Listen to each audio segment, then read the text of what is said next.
Good morning, everyone, and thank you for joining us on our special report of Day 2 of Pope Francis' apostolic visit in Jakarta, Indonesia.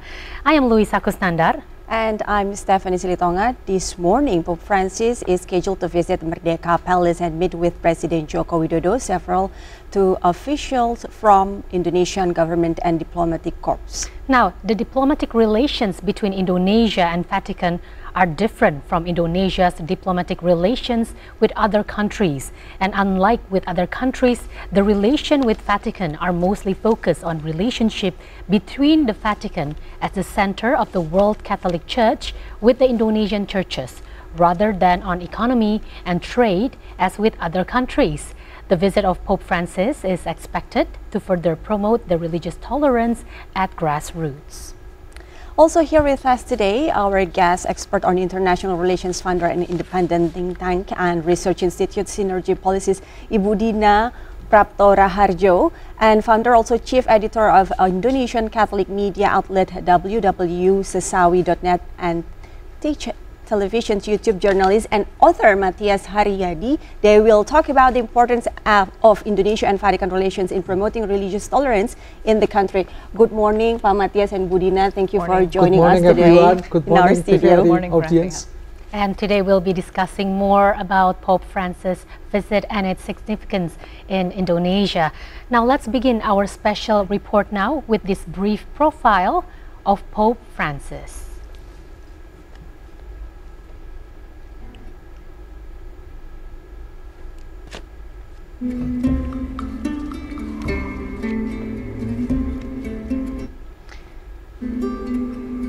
As you can see on our visual, Pope Francis in brief.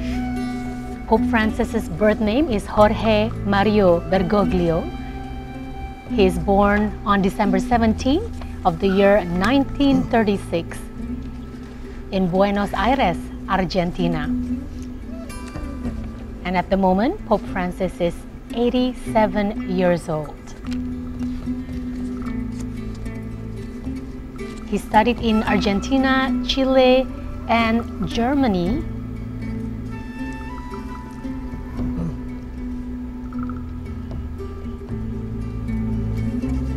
And right now, we will go to more visuals of what is currently happening now at the Merdeka Palace. Let's take a look.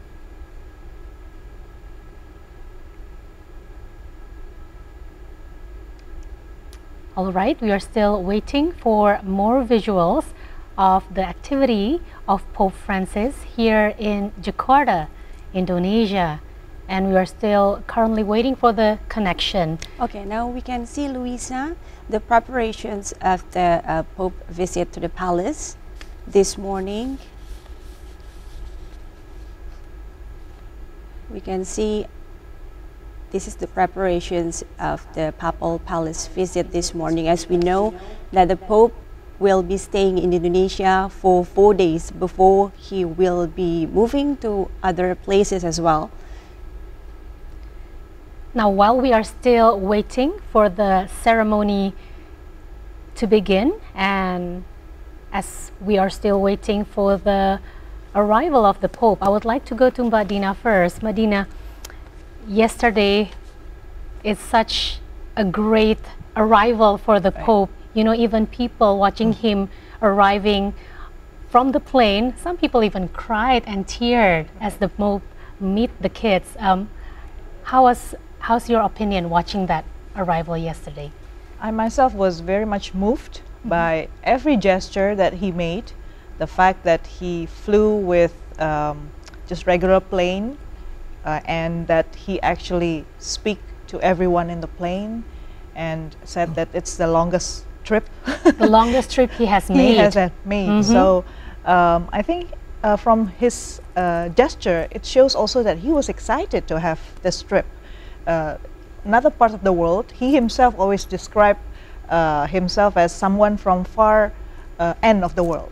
So he's visiting another part of the end of the world here in Asia. I mean, at 87 years old, you would think, that also holds a significance. I mean, that means that he shows how important it is this visit is so important for him to come all the way here, and it's such a big symbol. Pak Matias, what is your opinion on the significance of this visit right here, this time of the Pope? Let me first to give my personal impressions on the arrival of Pope Francis. And as you see, today's newspaper in Kompas Daily, they have the headlines, the simplicity of Pope Francis. And this is the big message for the whole world, that we are now living in a modern world where our daily life is always depend on material things. But Pope Francis run his daily life in a very simple way. And what we saw yesterday, well, we just landed and everyone is cheering, and when the Pope cars runs through our Jakarta boulevards, he opens the door and wave his hands to the public. And it is a very simple, but his gesture is more than symbolic. It gives a great nuance to the whole world that this is the way that we should live in this modern world, our simplicity. Yeah, I was running through the social media yesterday, and it became the headlines everywhere of how the Pope is so humble. His humility goes into another level. So close to the public as well, as he opened his window yesterday when he passed through the streets. And do you also think, Pak Matias, that's part of the message that he would like to convey to Indonesia as part of his visit to Indonesia? Well, let me explain the historical background of Pope Francis, why he adopted his name as Francis. Let's see in the historical background. During the 13th century, Saint Francis Assisi from Italy, he traveled to Egypt, and he met with the Sultan Malik Al-Kamil. He is the nephew of Sultan Saladin. Saint Francis Assisi delivered a good message to this prominent Muslim figure at that time, that we Christians during the Crusade War, we don't want any war anymore. We want peace with the Muslim brothers. So he met with Sultan Malik Al-Kamil in Damietta in the 13th century, and the Sultan warmly welcomed Saint Francis. And from that time, the Christian world would like to deliver a peace message to the Muslims community. And that's why, among other reasons, personally, Pope Francis adopted the name of Saint Francis, because he wants to replicate or even to implement it into force in his life, all the spirit of Saint Francis of Assisi. And this is the crucial point and the strategic point why Pope Francis now travel to Indonesia, also want to deliver a good message, to deliver a peace with the Muslims communities around the world. Oh, and that we were speaking also about Dina before, the name of Pope Francis without the numeric number, Roman numeric. So that because of the Pope Francis from Assisi. So it's different from like the previous Pope, where they normally put the Roman numeric there. So it's another historical story. After the conclave, the elections of the new Pope, Cardinal Jung from Brazil whispered to Cardinal Bergoglio. And Cardinal Bergoglio asked himself, what I expected to adopt a name for my Papa identifications or identify. And then Cardinal Jung from Brazil whispered to her, hey, don't forget the poor and the neglected people. Suddenly, Pope Francis, Cardinal Bergoglio, I should adopt Saint Francis as my new name. And it really shows, I mean, his humility is that's on another level. Yes. I mean, throughout this trip, he is going on just the regular airlines, even from Jakarta after this to Papua New Guinea, and Papua New Guinea to Timor-Leste, and finally to Singapore. And he's traveling with journalists as well. And yesterday, as we have seen, as he arrived at the airport, he actually go to the front seat of the car, which Yeah. surprised a lot of people. You know, you would expect as a guest you would go to the back seat, but instead you go to the front seat, Yeah. and then he winds down the window, as you said, Yeah. and wave to people Yes. all around Jakarta. It's amazing. Mbak Dina, in your opinion, what is the significance of this trip For Indonesia, for Indonesia? it's a particularly interesting time of the year where the Pope is coming. It's the final days of the presidency of Joko Widodo, a transition time, and it has been very restless across town, especially because we're also heading into the Pilkada, right, to the local elections. Everybody is very busy, and so the sense of power, the sense of you want to be present, you want to be shown to the public as the one with the most prospect, with the one that should be respected by people and all, is very prominent. The use of social media to convince others how you are worth voting is everywhere.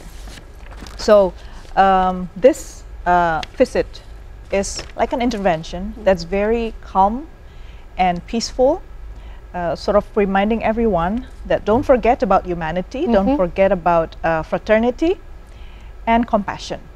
That's So right. I think as an individual, Pope Francis has undergone a period of tough times also in his own country, in Argentina, way before he was cardinal.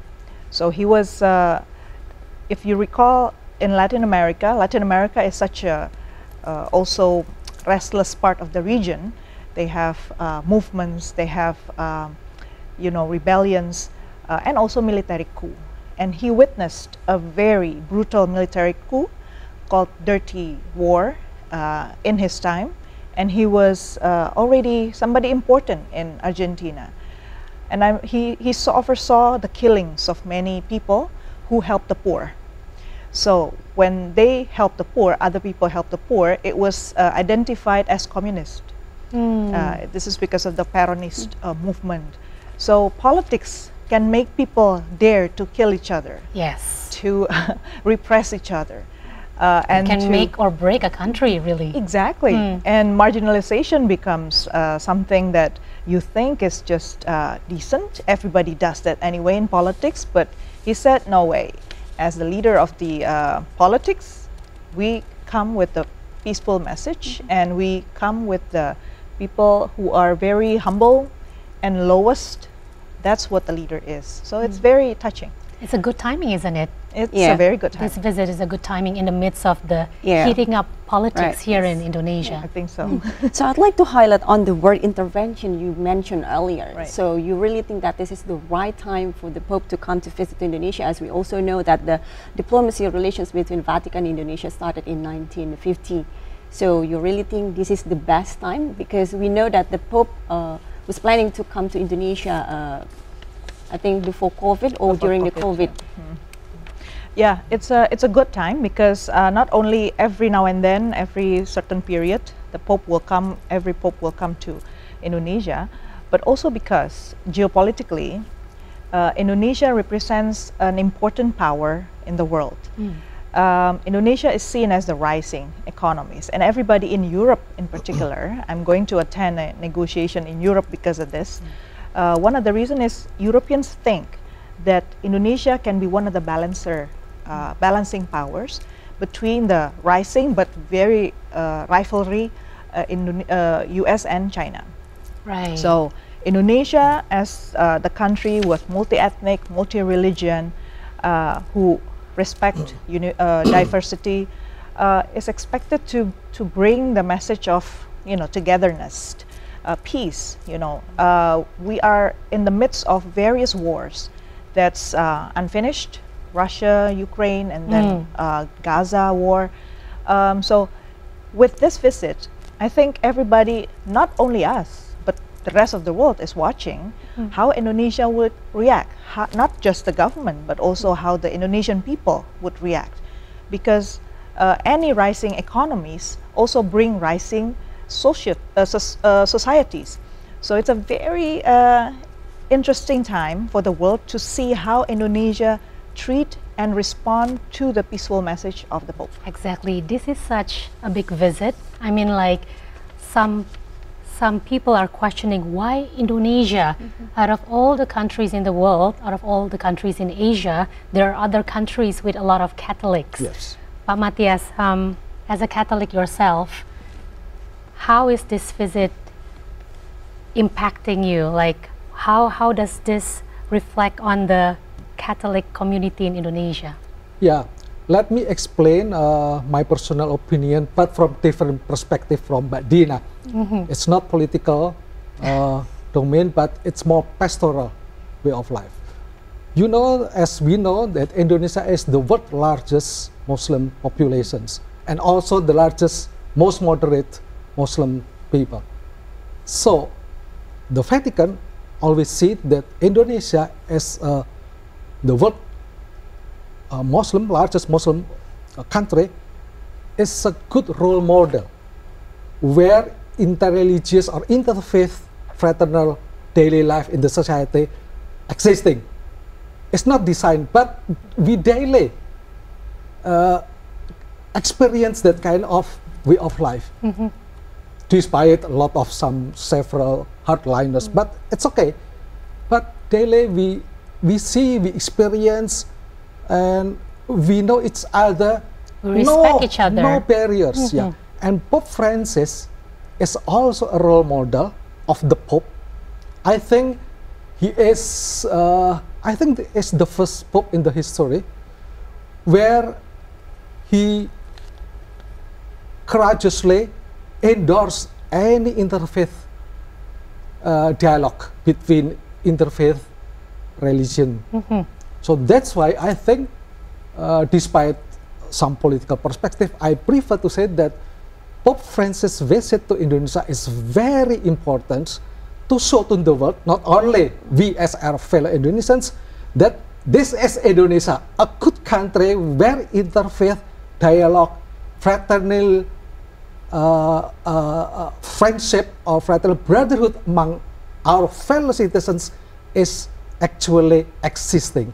And this is the point that I want to stress. Yeah, and it really comes back to our Indonesia's principle, which is Bhinneka Tunggal Ika. Yep. We have different religions, but so far we are always respecting each other. Yeah. Now, coming back to your point right there, Pope Francis is the third Pope to come to Indonesia. Yeah. Prior to that, we have Pope Paul VI in December 1970, and also Pope John Paul in October 1989. Yeah. Such a long time ago. Yeah. And finally, we have Pope Francis here in Jakarta. Do you think there are any changes in the focus of the bilateral relationship in comparison those visits to Pope Francis's visit this time? Okay, let's dates back in our history in the 70s.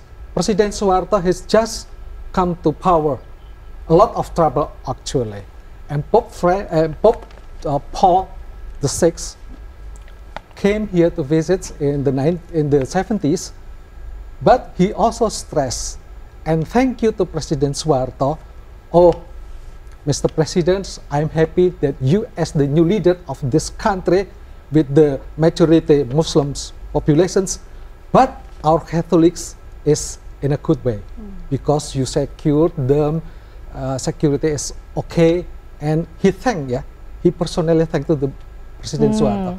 But different story with Pope John Paul II, because at that time I heard a rumor that the Vatican is not happy with Indonesia at that time because of East Timor trouble. I see.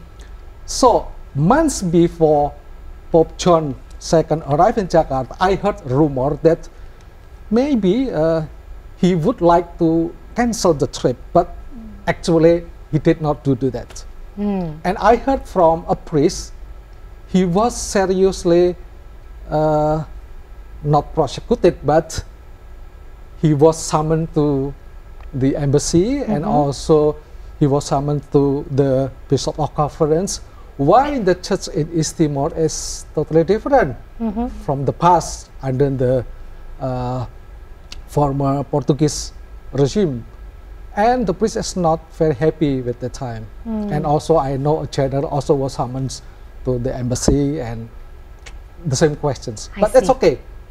But as long as Pope John II visits some cities in Indonesia, in Medan, Jakarta, Yogyakarta, and Maumere, all Indonesians were very happy to see that stiff and rigid Pope, yeah, with his rigid opinions on human rights and also in humanity.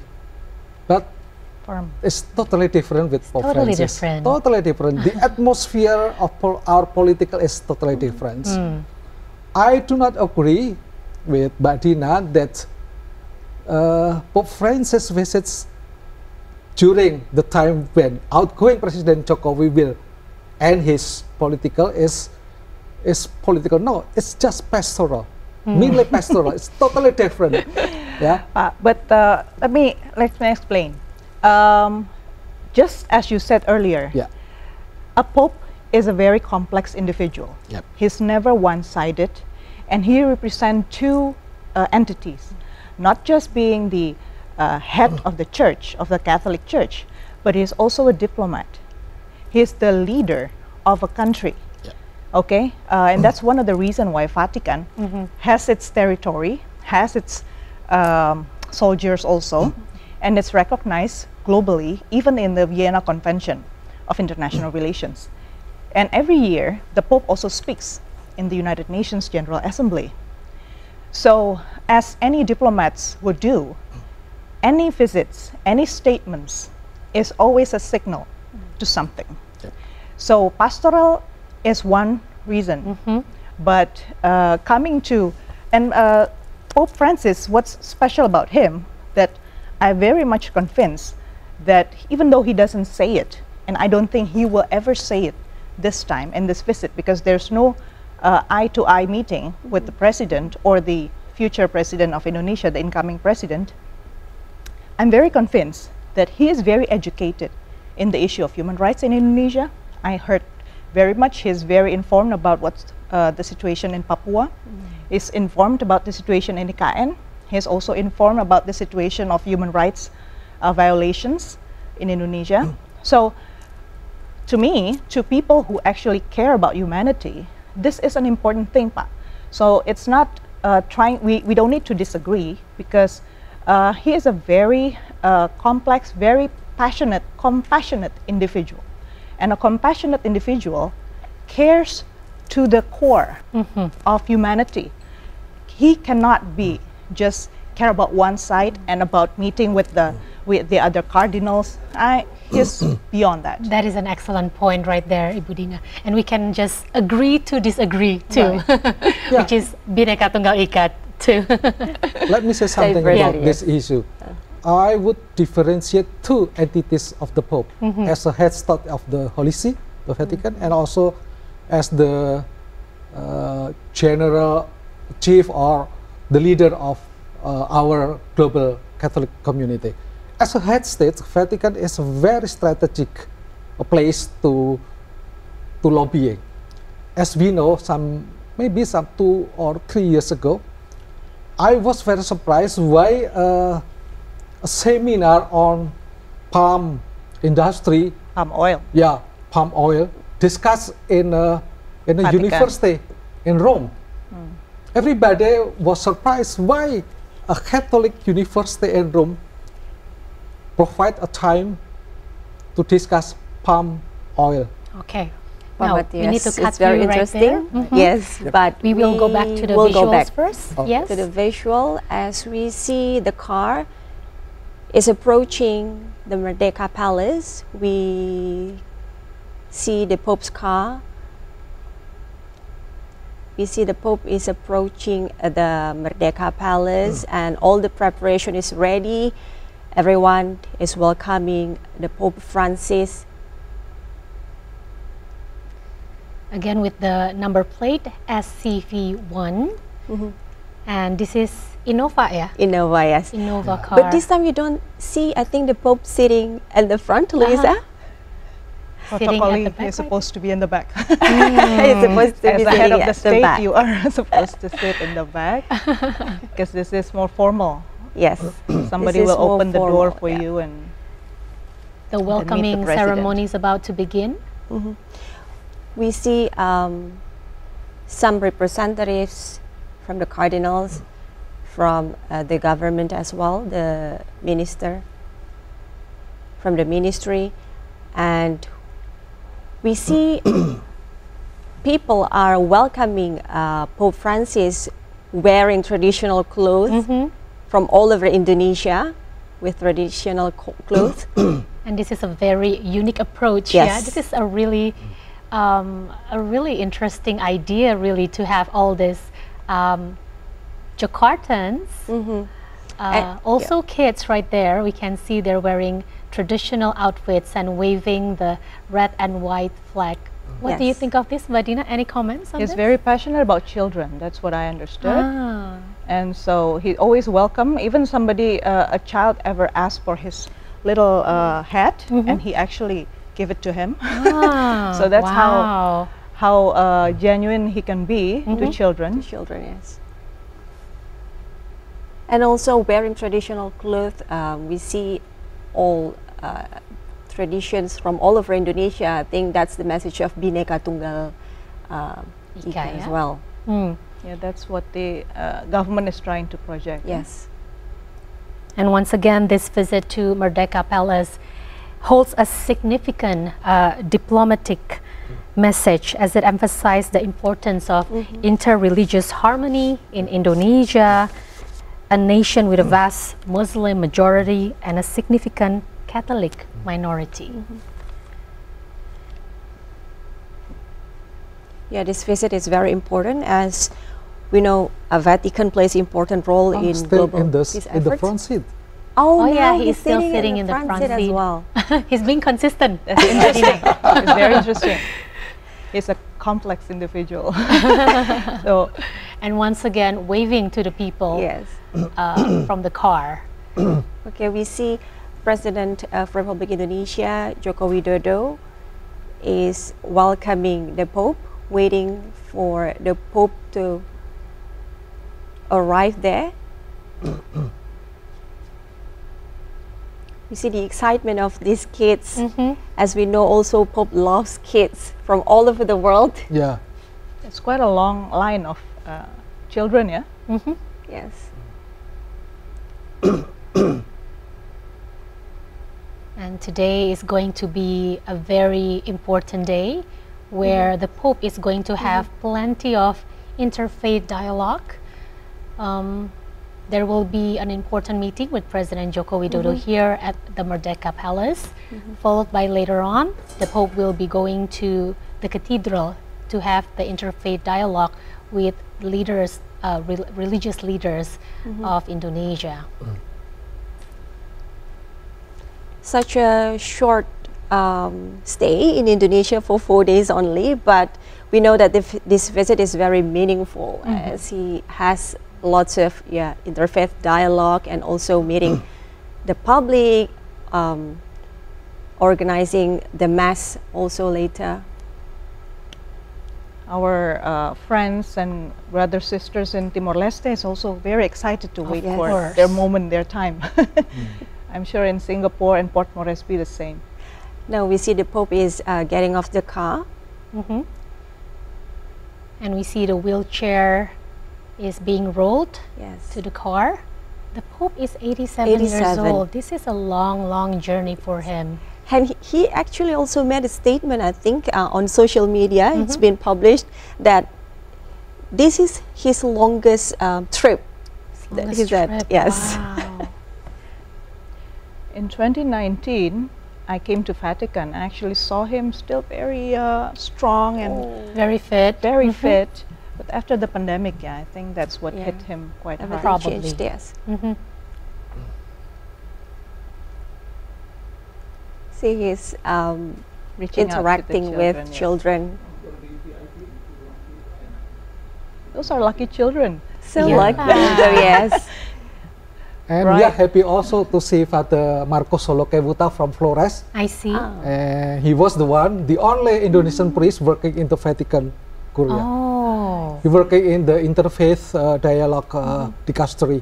okay. And he is also It's a good We gesture see- from President Yes. Joko Widodo to We Pope see Francis. President Joko Widodo welcoming Pope Francis. Smiley President and smiley Pope. But Mr. President looks very tense, yeah? His Do face you is think so? yeah, What do yeah. you think, Madina? Just normal. Maybe this is the first time for him, right? To see the Right. Pope. Yes, to see the Pope. So the three former Indonesian presidents, we have President Sukarno, Suharto, Suharto. as well as Megawati, have visited the Vatican before. Yes. And this hasn't been the case for President Joko Widodo. Yeah. Why do you think is this? Well, when President Sukarno visited the Vatican 2 times, he Two met times. with Pope Pius the 12th and also Pope John 23rd, and the final one is with Pope Paul the 6th. Mhm. In that time, Sukarno needs global international support for Indonesia because President Sukarno wants to establish a good step for economic reform. And I studied a simple excerpt why Pope Paul the 6th very well welcomed President Sukarno at that time.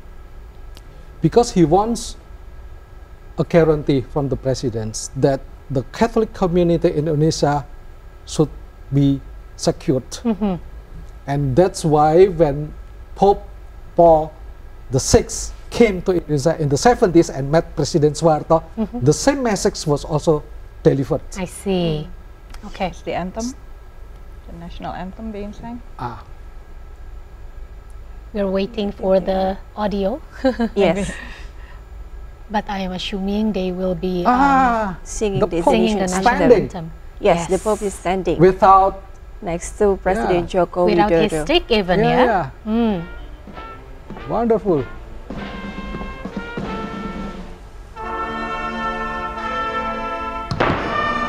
What?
See the majestic vibes of this ceremony held at Merdeka Palace.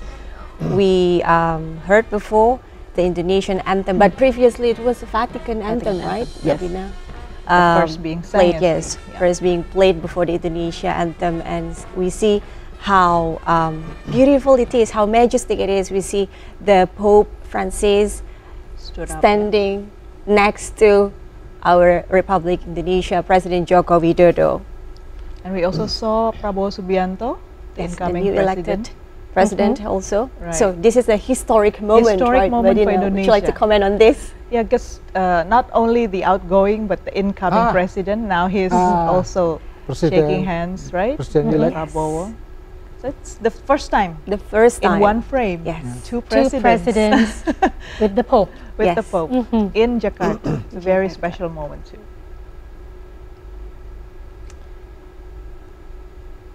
What a grand event we are witnessing at the moment. Pak Matias, Yes. does this meet the expectation of the Catholics? Yeah, yeah. Is this the welcoming event that everyone is expecting? Yeah. We have two Oh. presidents and the Pope on one shot, Foreign along with all minister. the ministers there.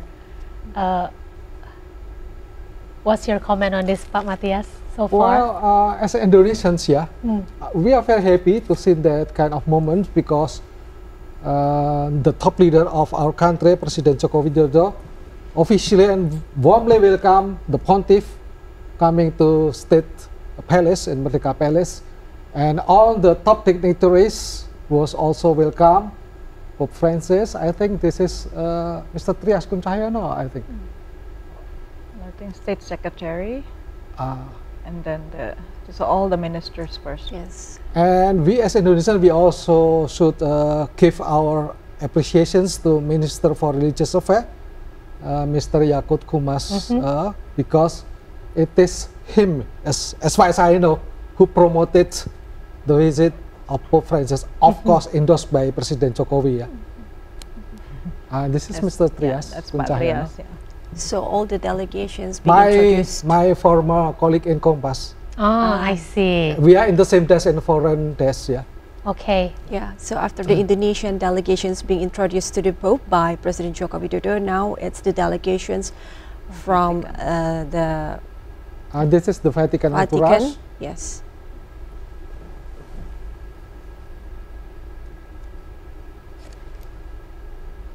And they're shaking hands, welcoming the Pope once again to Jakarta. So the only female in that group is just Menteri Luar Negeri kita, State Yeah. Secretary No, yeah. Retno Marsudi. Indonesia could have presented more women. Could have. That can be the homework for the next visit, perhaps, Yes. hopefully. Yeah. Yeah, but in the Vatican, Pope Francis also elected some top prominent female figures to head some office in the Vatican. Yeah, and I think it is a great leap in the Vatican administrations to put a prominent female figure on that job. Yeah. Yeah. It's definitely a homework for our politics here in Indonesia, because we do need more women Yeah. We do. to be leaders. It's not necessarily about the competence, it's about the opportunities. Yeah? Mhm. This afternoon there will be dialogue, right? Yes, Dialogue. that's Yes. right. I hope there will be more people from civil society Mhm. present in there. Yeah, now they're entering the palace. And the Pope is again on his wheelchair. Yes. Let's see what's going to happen now. Taking pictures. Photo session. Okay. session.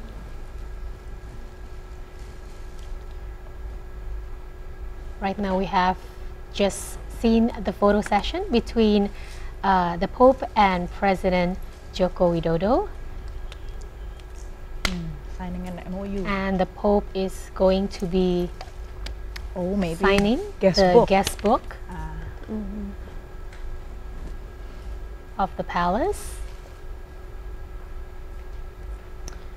Madina, so far the cooperation between Indonesia and the Vatican has been focusing on the interfaith cooperation to promote religious tolerance. Right. How effective is this so far in promoting peace and tolerance to the grassroots, in your opinion? So I'm going to tell you two aspects of the story. On the one hand, we're quite successful and known for sending one of the biggest delegation of missionaries to the world. Yes. And Indonesia, despite the fact that the Catholic is only about 3% of the population, the nominal number is beyond 8.3 million, which is doubling the number of Netherlands Catholics, for instance. See. Okay. And the Pope is, I'm sure, very Aware of this, yeah, yes. very aware of this. And in Argentina, even the number of Catholics continue to decline. So the fact that in Indonesia Catholics thrive and recognitions for Catholic activities and hospitals and services, schools and everything remains important and highly regarded is one thing. And then the second aspect of it, though, is the aspect that I'm aware Pak Trias Kuncahayono, our ambassador in Vatican, is still trying to continuously exploring. The focus on interfaith dialogue is correct, but the activities can be more diversified. Okay. Because it's not just to cater to missionaries, but also to the regular people. If you look at the... What kind of activities do you have in mind?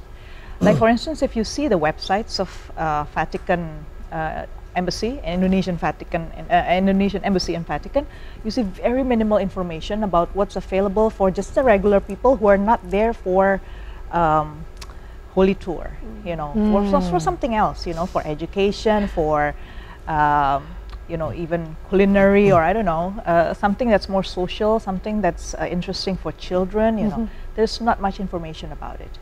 And the aspects of social relations is again about knowing, understanding people.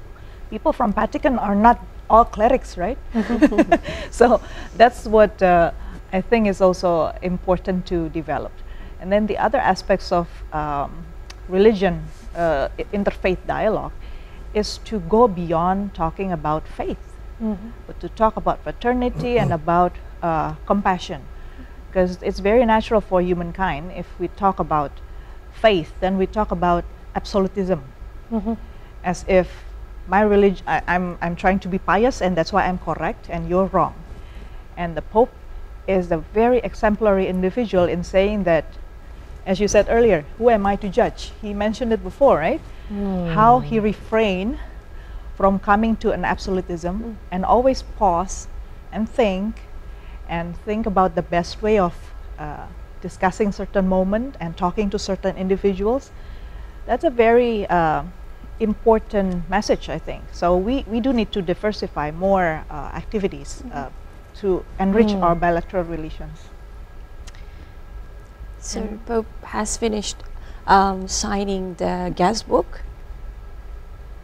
Now, Pak Matthias, I'd like to know from the Catholicism perspective, with this visit of Pope Francis to Indonesia, how will this influence Catholicism also in Indonesia? As a minority group in Indonesia, of course, we are very spiritually and morally strengthened or motivated that our top leader of the global Catholic Church is in our country today. And his visit is a big news for us, not only a news, but it's only a big motivation that the Catholic people in Indonesia should not only active in the church, I mean by attending the Holy Mass every week, but let's do something good for the people. As you know, the big key theme is faith, fraternity, and compassion. These three topics was initially endorsed by the KWI, not by the Vatican. And it's not just only a theology perspective, but the Cardinal told us that these three topics was made as an experience, hands-on experience on that daily life of our community. If we have faith, it's no use that you have only faith. It should be implemented into force. If you implemented your faith into force, that means you should be friendly to other people. If you just only go to the mass and do nothing else for the benefit of the society, it's no use. And that applies to every religion. Yes. So the cardinal always prefer to say interfaith between the faithful, not interfaith religious or interfaith religions. So if you have fraternal behavior and peaceful and tolerant gesture to others, it's not enough. You must execute, or you must practice in an actual way how you convey your fraternity, your tolerance to others with doing something good for them. That means compassionate, means passion, means passion. Passion. Yeah, com means with. So you must to have a certain kind of sympathy, empathy, mostly to the needy ones. So that's why in our Catholic, the term bonum commune becomes very popular. Which means? That means for the welfare of the whole people. And Cardinal Suharyo always told to the journalists that several years ago, maybe 10 years ago, that term, the Latin word bonum commune, is not very popular. But when Cardinal Suharyo became the prelate of Jakarta Archdiocese, he introduced that kind of that word. I see. So it becomes our social awareness that we as Catholic, not enough only attending or follow the Mass, but we should go beyond the church. Do the actions, Yes, not just correctly. talk. Now, we are witnessing the veranda talk, Yeah. between the Pope and President Joko Widodo. Just now, we saw at the visuals, Badina. Care to share with us what could be the main points of this veranda talk this morning? I think in between them is Father Marcus Solo, right? Translating the communication between the two head of states. And I see there's an ice-breaking moment in the first. I don't know yet, and the camera is now gone. But the physical gesture shows that the Pope is trying to, break the situation, the more relaxing, and then we saw Ibu Retno as the Minister of Foreign Affairs sitting there taking notes, ready to take notes. I don't know what kind of activities, but I'm sure first and foremost they are going to share how appreciative each other has been to the bilateral relationship, their expectations of what might come forward. And Father Marcus Solo has also mentioned several agendas that the Pope is bringing to Indonesia. Issue of migrants and human trafficking. Of course, to combat them, not to make them available. And then the other issue is also about environment, how important it is for humankind to take care of the environment. So I'm sure it's among those agenda, along those lines. Yeah. And well, Pope Francis has been known as the Pope who bring change. And he is somewhat special compared to the previous Pope. Would you like to elaborate on this, Matthias? From the perspective of the West, the Pope visits and meeting with President Joko Widodo delivered, I think, three key issues.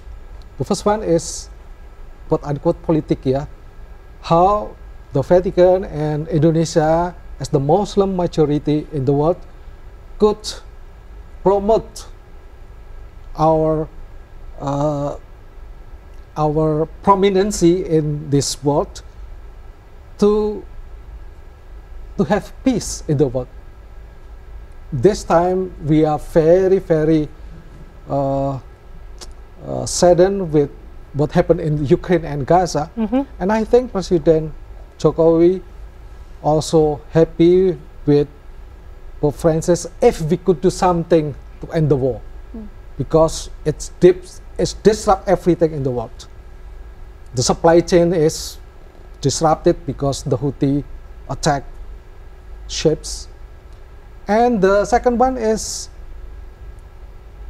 interfaith dialogue. I think that is normal. And the third one is also very important, because Indonesia is vulnerable between two powers, as Mbak Dina has already said, between the US and European and also the China from China. How Indonesia could be always neutral, as we have our own foreign policy, right? So, in that matter, how Indonesia also stress and give some attention and seriousness in tackling human trafficking practices, which sometimes our Indonesian government not very aware of how to end this kind of bad practice. And environment issue is also very, very strategic, because Indonesia has a vast forest, and deforestation is always a nightmare for everyone. Yeah. And also humanities issue like migrant, because as we see that a lot of people from Rohingya came to Aceh territory, and then also from different parts of the world came to our Indonesia as a transit to another country. So I think Pope Francis has a lot of attention about migrations. He really covers all the ground. I mean, he is not just religious, but also, as you said just political now, political. Yeah. Even also humanity, as well as environmental issues. He's covering everything. Yes. Now, speaking of Pope Francis's visit here in Indonesia, this is the first leg in his ASEA-Oceania tour, which also includes Papua New Guinea, Timor-Leste, and Singapore. And this visit is expected to strengthen message of religious tolerance, one of the main priorities of the diplomatic relations between Indonesia and the Vatican. Let's take a further look on this report.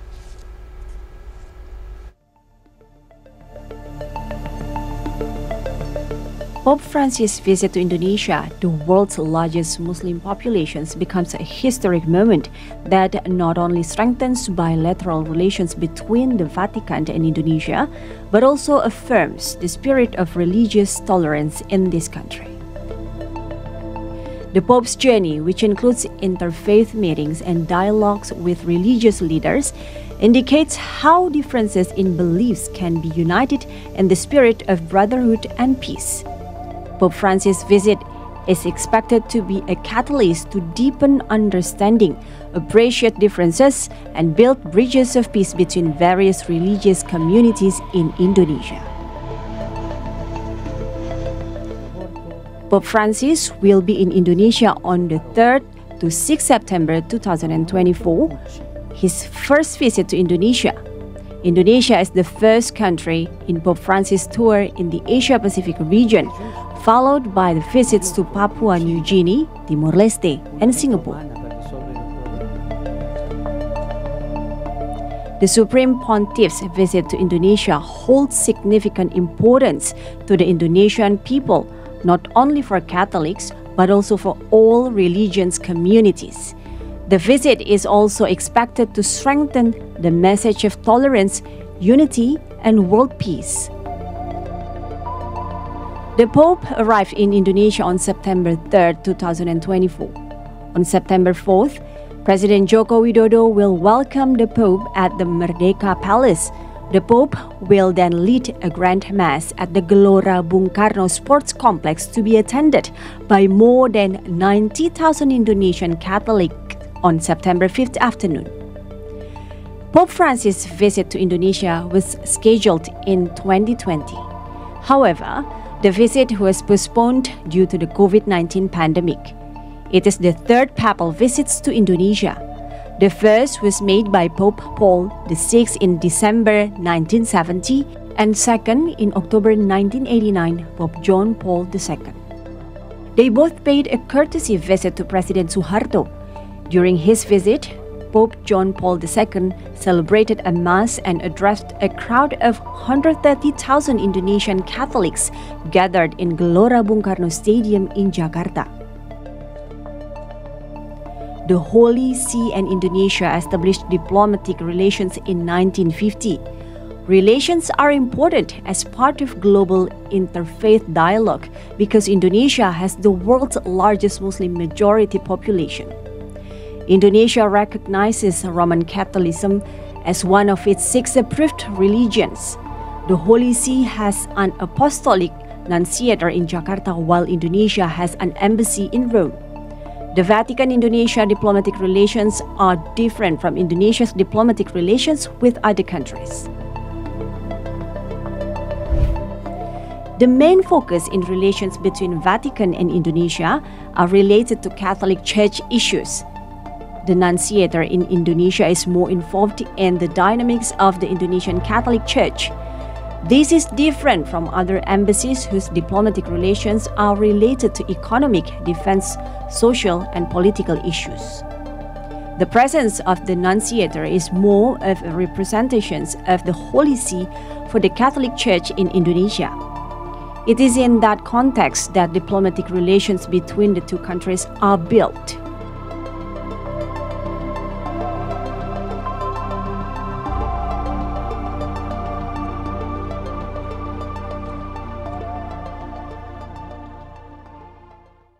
Indonesia is not the only country to be visited by Pope Francis in his apostolic journey to Asia and Oceania, which is the Pontiff's first overseas trip this year from September the 2nd until the 13th. Here is the list of the countries.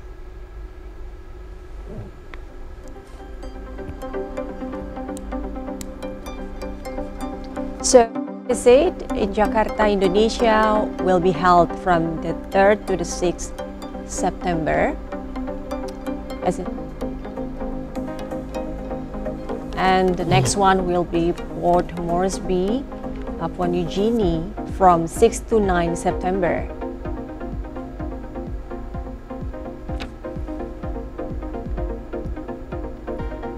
After that, the Pope will head to Dili, Timor-Leste from 9 to 11 September.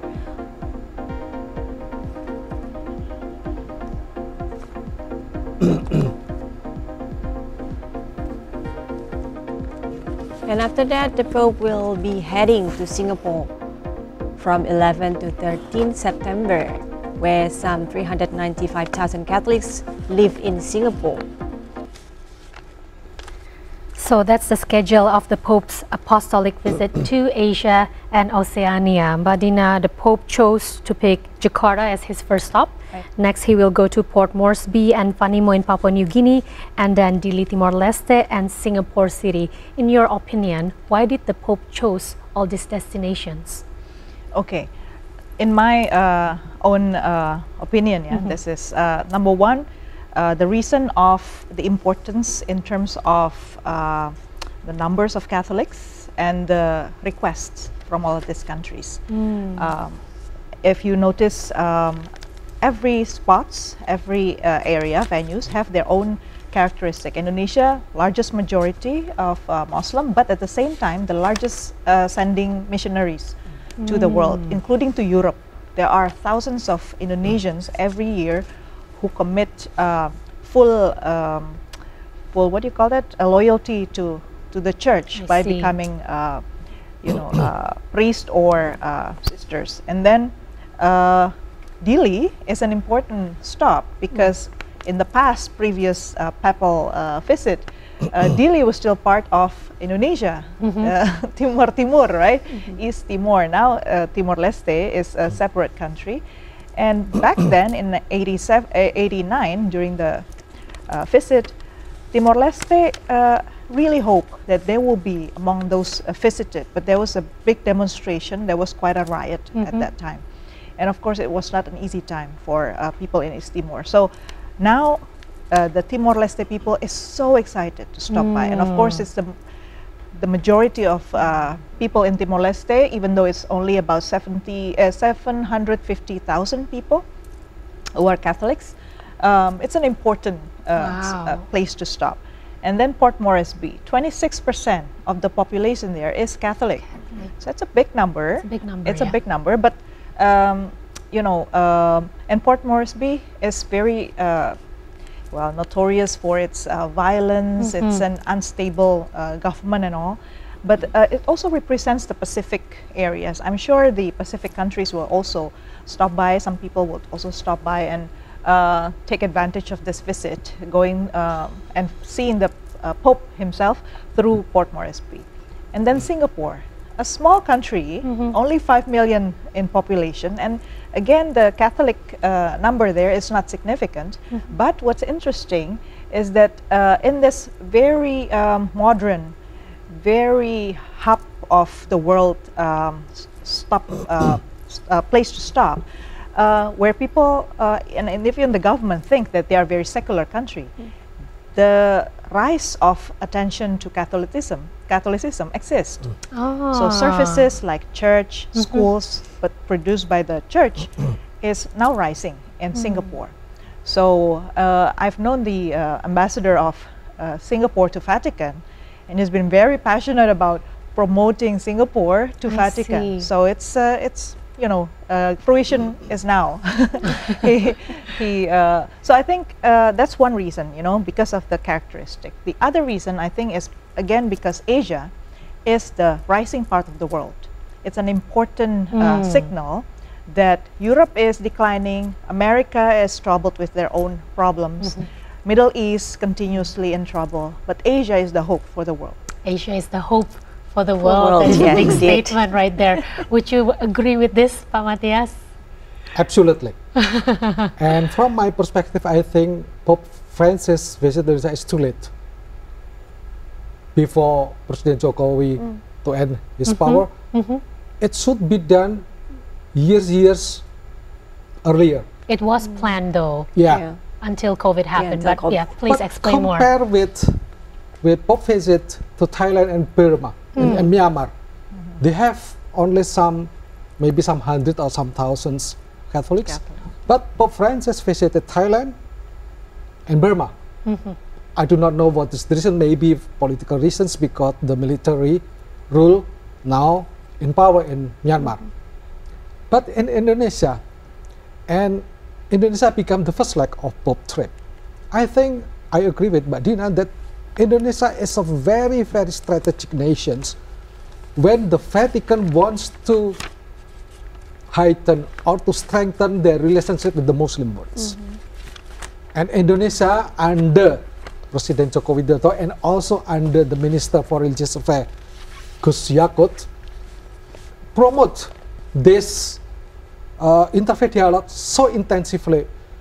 In the latest year, as I see, Minister Yakut promoted what is the so-called moderasi beragama, right? It's not only theoretical, but how we as religious people to implement it, to execute, to practice our faith in our daily life by doing good to other people. And that is what Minister Religious Affairs proceed now with the so-called moderasi beragama. I think it's a good program. It's a good long-term programs to educate people. If you are really, really religious people, okay, please practice your faith in your doings every day. And let me explain the first, the interesting issue that nobody knows about it. Pope Francis is a Jesuit. Me as a Jesuit, a former Jesuit, I know. I see. How the feeling as a Jesuit become also a personal desire why Pope Francis wants to meet the Nostri. Nostri is the very specific terminology for the Jesuits. I mean, Nostri means us. Yeah. As far as I know, every time Pope Francis visits any country, he wants to meet his fellow Jesuits, just to express their desire. Oh, here, my fellow Jesuits, so we can talk freely, no more protocolar, something like that. So why this meeting in the Nunciature with the Jesuits is also performed? Because I think for that personal feeling of the Pope, wants to reconnect again with their fellow Jesuits. Yes, well, that is one of the important facts about the Pope, Yeah. is that the Pope is the first Pope from the Jesuit order, Yeah. A Catholic religious order known for its commitment Yeah. to education, social justice, and missionary work. Yeah. So that is it about Pope Francis. Yes, very interesting. We will continue our dialogue later.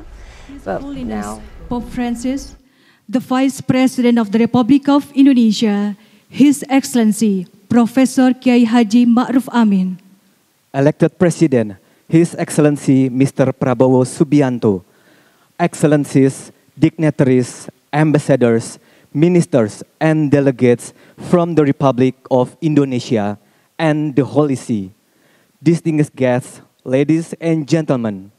welcome to the State Palace.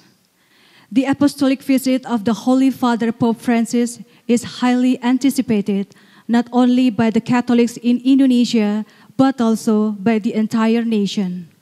In accordance with the theme of the visit, it is hoped that the Holy Father's visit will deepen our faith as well as strengthen the spirit of fraternity and compassion. To begin, we invite His Excellency, the President of the Republic of Indonesia, to deliver his remarks. Selamat pagi, salam sejahtera bagi kita semuanya. Assalamualaikum warahmatullahi wabarakatuh. Om Swastiastu, Namo Buddhaya, salam kebajikan.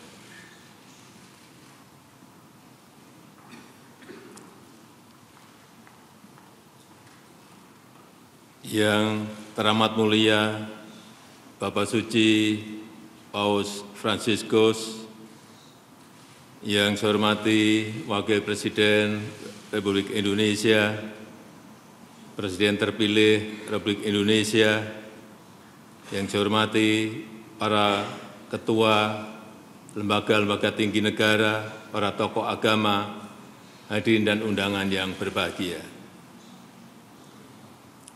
Negara kita Indonesia menyambut gembira dan hangat kedatangan yang teramat mulia Bapak Suci Paus Fransiskus, dan saya mendengar ini adalah penerbangan terpanjang yang Sri Paus lakukan. Terima kasih Bapak Suci telah bersedia memenuhi undangan kami untuk mengunjungi Indonesia. Kunjungan ini memiliki pesan yang sangat kuat tentang arti pentingnya merayakan perbedaan, di mana Indonesia sebagai negara majemuk yang terdiri dari beragam etnis. Tadi saya menyampaikan kepada Bapak Suci bahwa kita memiliki 714 suku bangsa, etnis,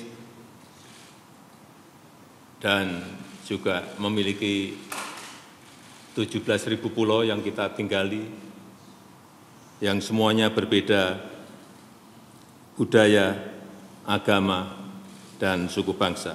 Terus berupaya menjaga harmoni di tengah kebinekaan yang kita miliki. Bagi Indonesia, perbedaan adalah anugerah. Dan toleransi adalah pupuk bagi persatuan dan perdamaian sebagai sebuah bangsa, di mana Indonesia sangat beruntung memiliki Pancasila dan Bhinneka Tunggal Ika, sehingga dapat hidup rukun berdampingan. Semangat perdamaian dan toleransi inilah yang ingin Indonesia bersama Vatikan sebarkan, apalagi di tengah dunia yang semakin bergejolak. Seperti yang kita ketahui bersama, konflik dan perang terjadi di berbagai belahan dunia, termasuk di Palestina, yang telah menelan lebih dari 40.000 korban jiwa. Indonesia mengapresiasi, sangat menghargai sikap Vatikan yang terus menyuarakan, menyerukan perdamaian di Palestina dan mendukung two-state solution. Karena perang tidak akan menguntungkan siapapun. Perang hanya akan membawa penderitaan dan kesengsaraan masyarakat kecil. Oleh sebab itu, marilah kita rayakan perbedaan yang kita miliki. Marilah kita saling menerima dan memperkuat toleransi untuk mewujudkan perdamaian, untuk mewujudkan dunia yang lebih baik bagi seluruh umat manusia. Terima kasih.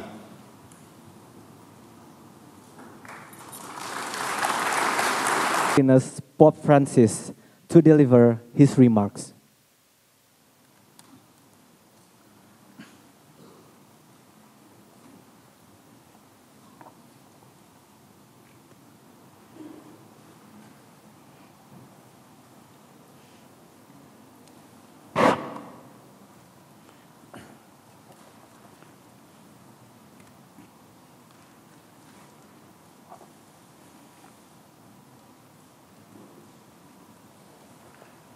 Signor Presidente,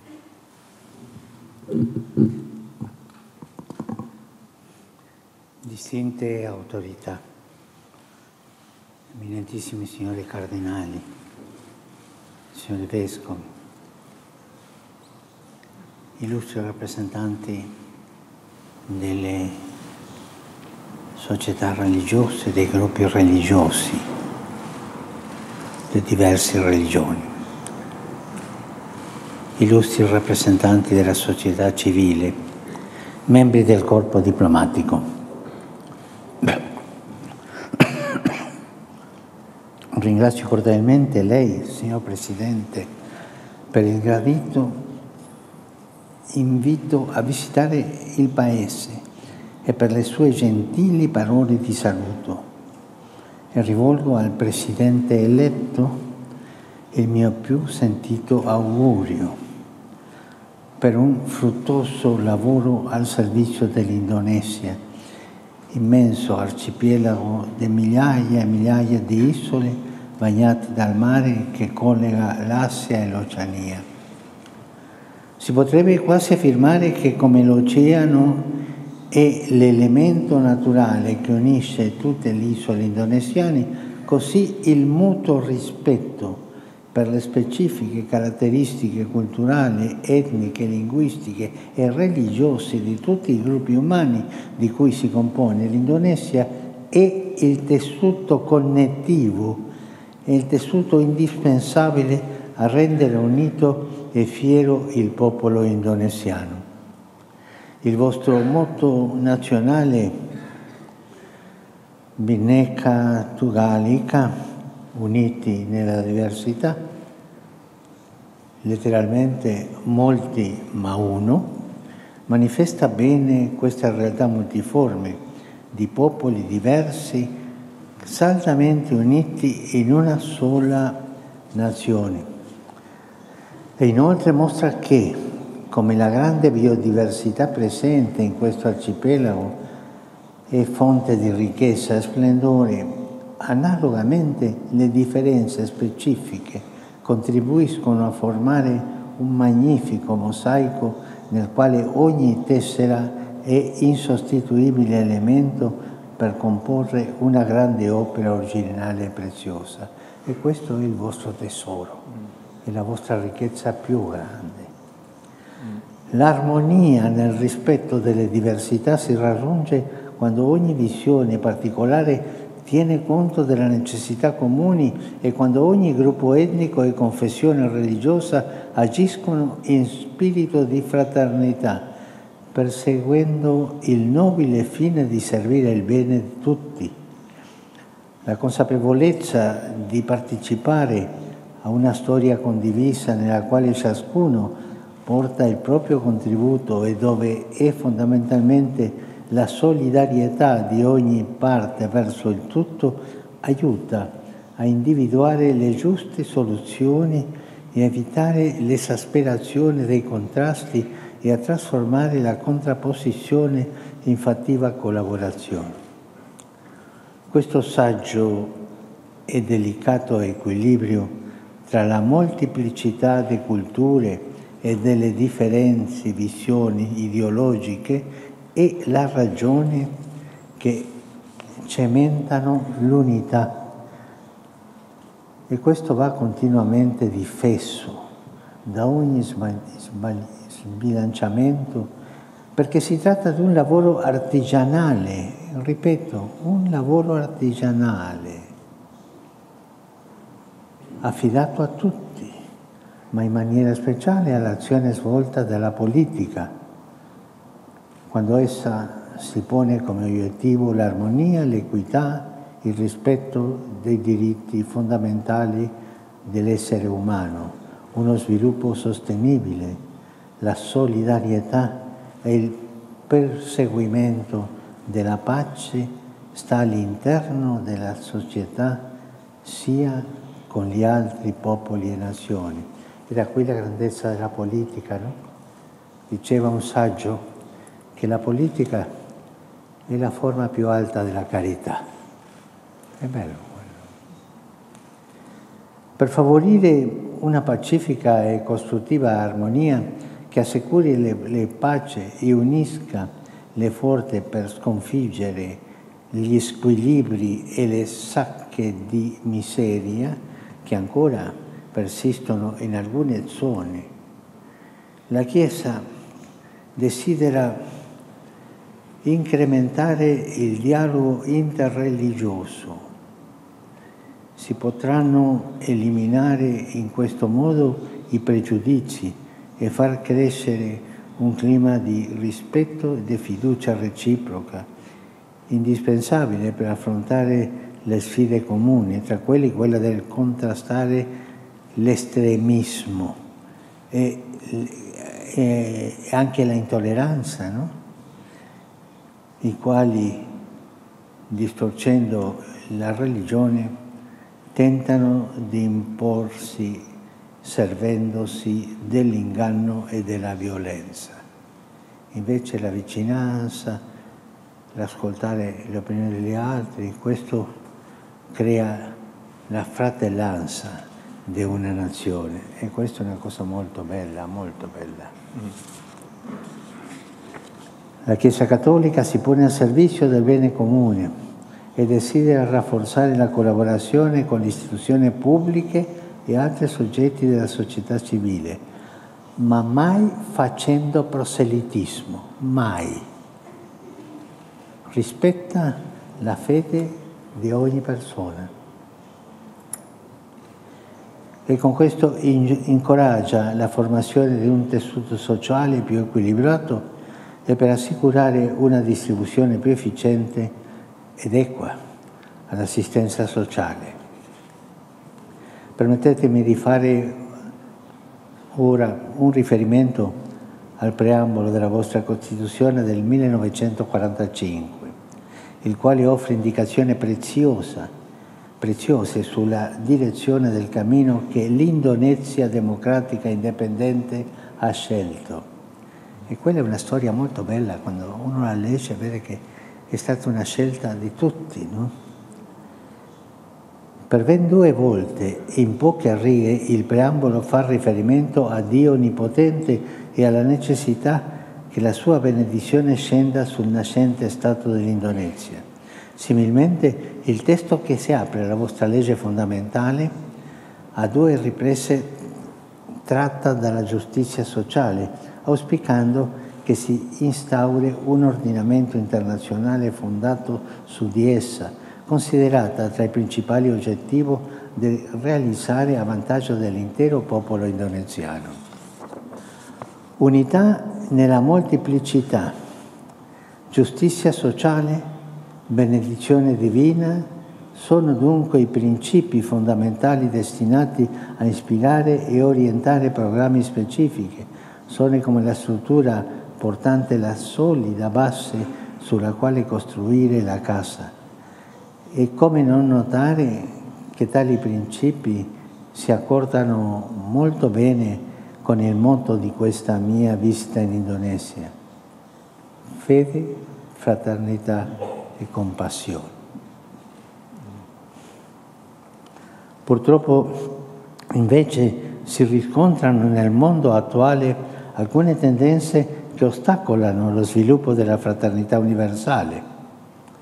In diverse regioni constatiamo il sorgere di violenti conflitti che sono spesso il risultato di una mancanza del rispetto reciproco, una mancanza della volontà intollerante di far prevalere a tutti i costi i propri interessi, la propria posizione o la propria parziale narrazione storica, anche quando ciò comporta sofferenze senza fine per intere collettività e sfocia in vere e proprie guerre sanguinate. A volte poi si sviluppano violente tensioni all'interno degli Stati, per la ragione che chi detiene il potere vorrebbe tutto uniformare, imponendo la propria visione anche in questioni che dovrebbero essere lasciate dall'autonomia dei singoli e dei gruppi. D'altra parte, malgrado le suadenti dichiarazioni programmatiche, sono molte le situazioni in cui manca un effettivo e lungimirante impegno per costruire la giustizia sociale. Ne deriva che una parte considerevole dell'umanità viene lasciata ai margini, senza i mezzi per un'esistenza dignitosa e senza difesa per far fronte a gravi crescenti squilibri sociali che innescono acuti conflitti. E come si risolve? In altri contesti invece si ritiene di poter o dover prescindere dal ricercare la benedizione di Dio, giudicandola superflua per l'essere umano e per la società civile, che si dovrebbero promuovere con le loro proprie forze, ma che così facendo incontrano spesso la frustrazione e il fallimento. Al contrario,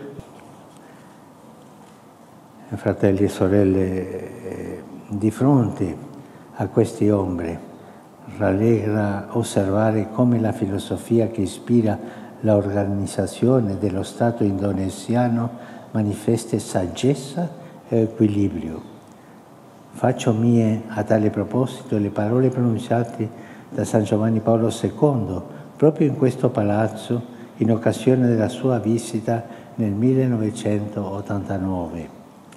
Egli tra l'altro affermò: nel riconoscere la presenza di una legittima diversità, nel rispettare i diritti umani e i diritti politici di tutti i cittadini e nel promuovere la crescita dell'unità nazionale fondata sulla tolleranza e il rispetto per gli altri, voi indonesiani gettate le fondamenta di quella società giusta e pacifica che tutti gli indonesiani desiderano per se stessi e che vogliono trasmettere al proprio figlio. Anche se a volte, nel corso delle vicende storiche, i principi ispiratori sopra richiamati non sempre hanno avuto la forza di imporsi in ogni circostanza, essi rimangono validi e affidabili come un faro che mostra la direzione da percorrere e avverte circa i più pericolosi errori da evitare. Signor Presidente, signore e signori, auspico che tutti nel loro quotidiano agire sappiano trarre ispirazioni da questi principi e renderli effettivi nell'adempimento ordinario dei rispettivi doveri, perché opus justitiae pax, la pace è frutto della giustizia. L'armonia infatti si ottiene quando ciascuno si impegna non solo per i propri interessi e la propria visione, ma è una vista del bene di tutti, per costruire ponti e favorire accordi e sinergie, per unire le forze allo scopo di sconfiggere ogni forma di miseria morale economica o sociale e per promuovere pace e concordia. Cari fratelli e sorelle, continuate sulla vostra strada che è così bella e così giusta e così porta la benedizione a tutto il popolo. Dio benedica l'Indonesia con la pace per un futuro ricco di speranza. Dio benedica tutti voi.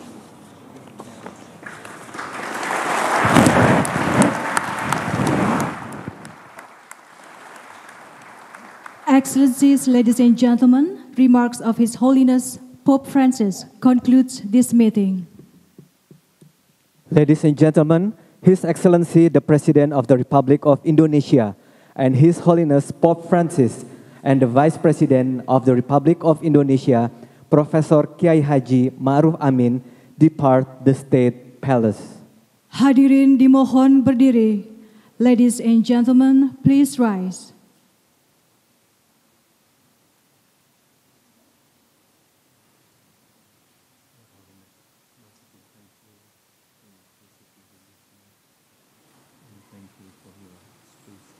Speech delivered by President Joko Widodo and also Pope Francis. In his speech, Jokowi appreciates Pope Francis' visit to Indonesia, and Jokowi also emphasized how a diverse Indonesia is through Bhinneka Tunggal Ika, where Jokowi also mentioned that Indonesia has 714 ethnics and 17,000 islands. So that shows how diverse Indonesia and how Indonesian lives in harmony.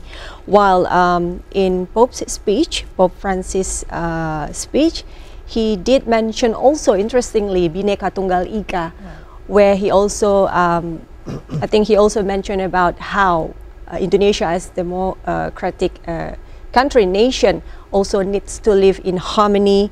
And also, he also emphasized on the unity in diversity. Madina, would you like to comment on the speech that has been delivered by President Jokowi, and perhaps briefly somewhat make some assumptions from the speech that was delivered by Pope Francis in Italian just now? Okay. Too bad we cannot, we don't have any the translation translations, exactly of what Pope Francis said. But you saw that President Joko Widodo read from a text, and he didn't quite go away from the text, but the Pope went away from the text 5 times. That's how And you counted. I counted 5 times, and the last was the longest. And he tried to make a joke. I sensed that because everybody looked at each other, and he looked with his humorous face to the president. And he is also known as someone who is very humorous. He may be criticizing through humor, and that's why I'm so curious about what he's actually saying. Interesting part though, I noticed that President Joko Widodo highlight just about tolerance and interfaith dialogue and diversity, but he did not mention whatsoever about any agendas or any issues that the Pope raised during the meeting, this very brief meeting, the veranda talk they just had, the veranda talk that he just had, and there was no mentioning about democracy, for instance, or about human rights, or about the environment, or all this agenda that the Vatican side has been saying that it will be raised. So when the Pope actually mentioned those items, it's like opening to the public. This is what I've talked to the president. I'm not fluent whatsoever about Italian language, and I can only guess because some European languages may have some similarities in vocabulary. But he did mention about democracy. He did mention about how the world hopes give or have certain hope that Indonesia contribute to something. And he mentioned democracy, social justice. He mentioned about compassion, fraternity. So it's just, I really hope that I can read the entire text, and hopefully the text will include all the 5 times that he actually go off the text. Very passionate, that's what I see. So he really put himself in the room, facing the Indonesians and take the time to have dialogue with And them. he really tried to relate to the audience by going off the text really 5 times, as you said. Yes. Pak Matthias, you seem to be nodding in agreement.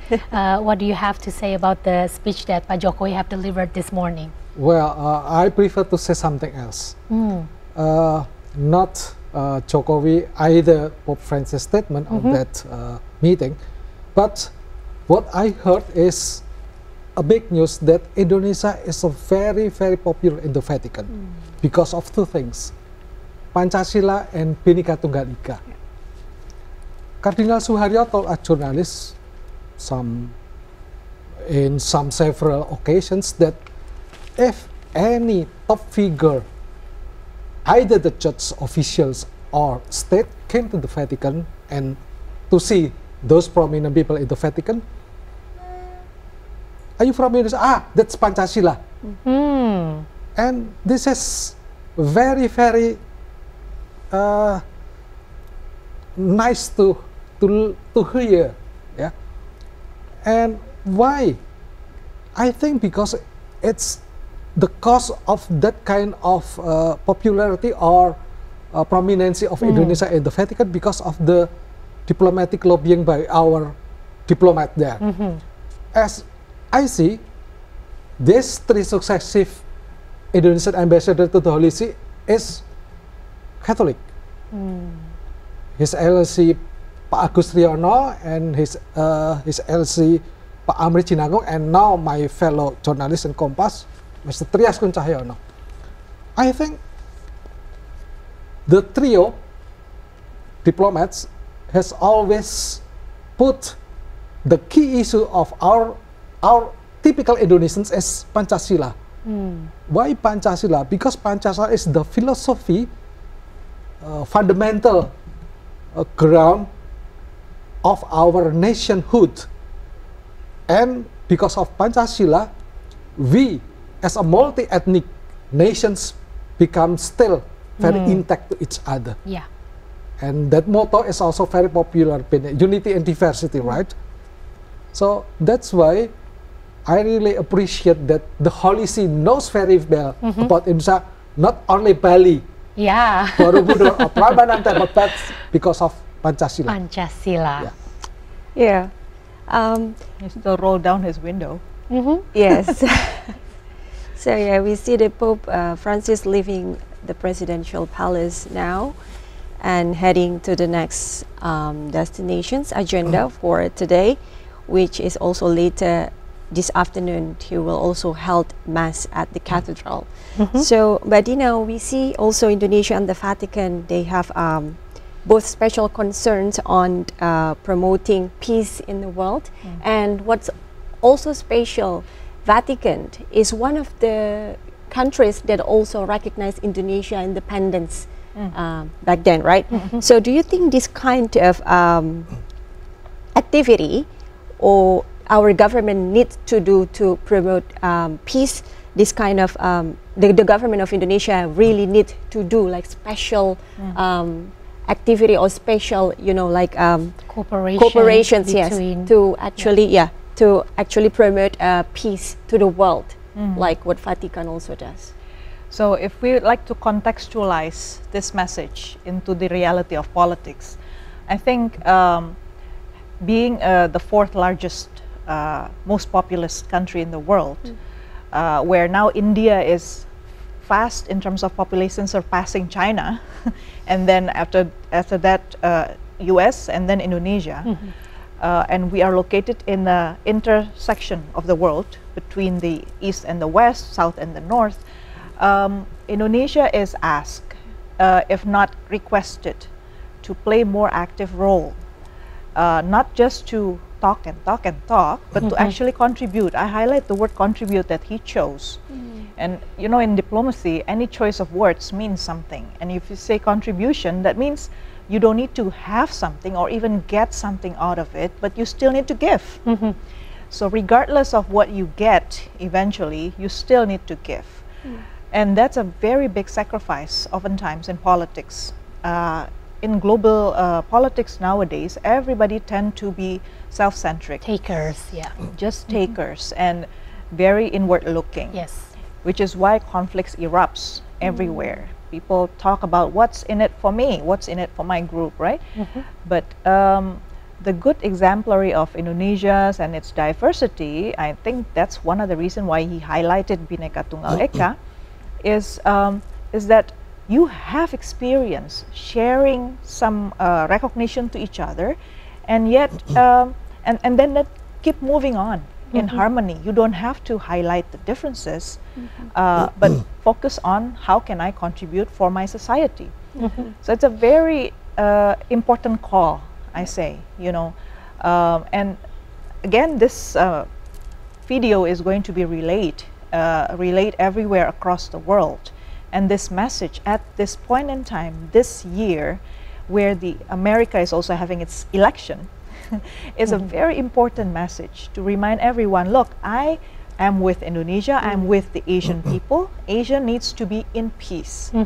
Do not, you know, shake things in Asia. You know, Middle East is shaken, Europe is shaken. The whole world is shaken at the moment. Everybody is waiting in anxiety whether we are going to enter into a very deep, dark crisis, you know, economic crisis everywhere. So really he's reminding us that we needs to be together in this.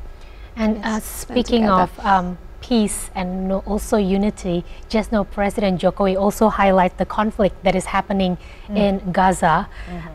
Do you think it is actually necessary to have a special cooperation to carry out peace between Indonesia and the Vatican City? I think so, because Vatican, despite its very small state, but its influence is very powerful. As you see that the Vatican or the Holy See is one of the 3 nations who recognize our independence beside India and Egypt. And it happens because of the Semarang Bishop, Monsignor Sugio Pranoto. When the Dutch wants to reoccupy Indonesia in 1948, so the Archbishop or the Prefecture Apostolic, the Apostolic Prefecture or Nunciatur, no, the Apostolic